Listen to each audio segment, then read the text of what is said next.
गुरुजी, पहिला क्वेश्चन तर मला हा विचारायचा आहे की नरसिंहस्वामी हे कोण होते आणि म्हणजे गाणगापूरचा नेमका इतिहास काय आहे म्हणजे थोडक्यात? श्री गुरुदेव दत्त.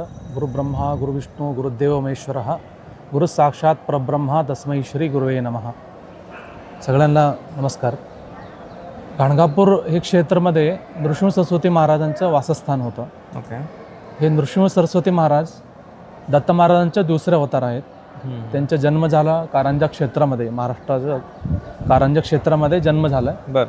त्यांनी तिथून 8व्या वयात त्यांचे घर सोडून भारत भ्रमण केले आणि काशी क्षेत्रामध्ये संन्यास दीक्षा घेतले.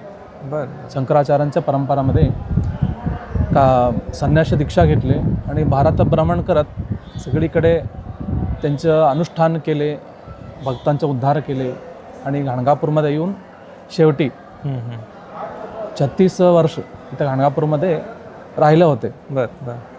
आणि इथे मठ राहून हे जे आहे आपलं बघतात हे निर्गुण मठ आहे. हे मठात त्यांचं वास्तव्य होतं.